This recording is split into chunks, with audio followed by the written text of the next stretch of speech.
माँ बाप की सेवा दिल से करें। एक छोटा सा बोर्ड ठेला की छत से लटक रहा था।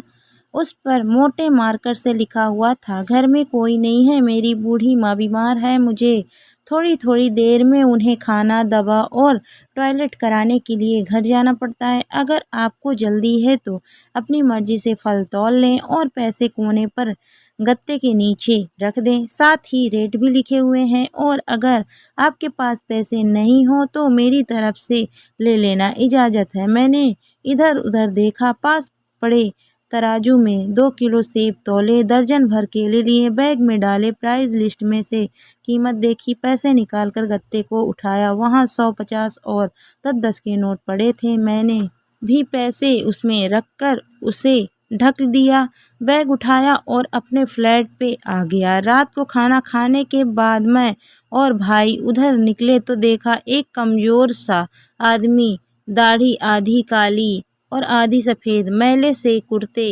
पैजामे में ठेला को धक्का लगाकर बस जाने ही वाला था। वो हमें देख कर मुस्कुराया और बोला, साहब फल तो ख़त्म हो गए हैं।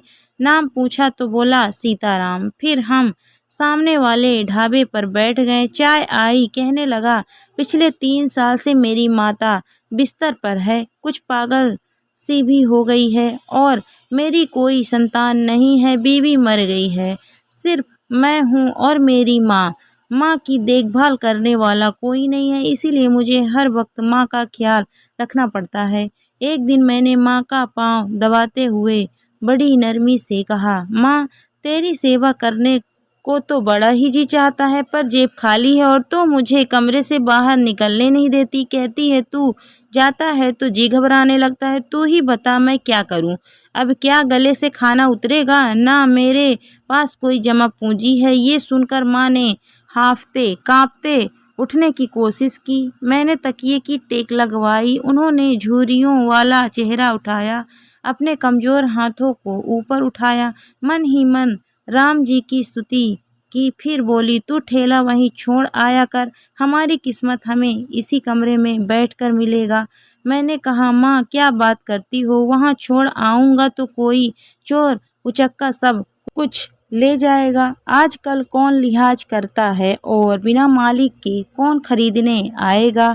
कहने लगी, तू राम का नाम लेने के बाद ठेला को फलों से भरकर छोड़कर आजा, बस ज़्यादा बकबक नहीं कर। शाम को खाली ठेला ले आकर अगर 13 रुपए गया तो मुझे बोलियो। 2.5 साल हो गए हैं भाई, सुबह ठेला लगा आता हूँ, शाम को ले जाता हूँ। लोग पैसे रख जाते हैं, फल ले जाते हैं, एक ढेला भी ऊपर नीचे नहीं होता, बल्कि कुछ तो ज़्यादा भी रख जाते हैं। कभी कोई माँ के लिए फूल रख जाता है, कभी कोई और चीज़।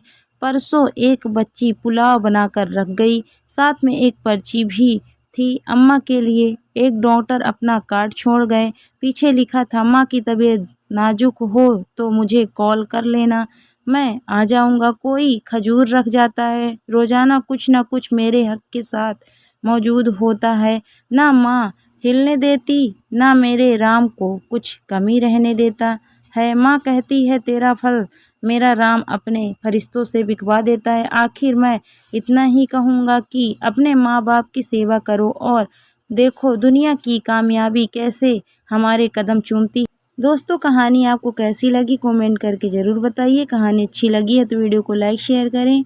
अगर आप मेरे चैनल पर नए हैं तो प्लीज़ मेरे चैनल को सब्सक्राइब भी करें। Thank you for watching my video.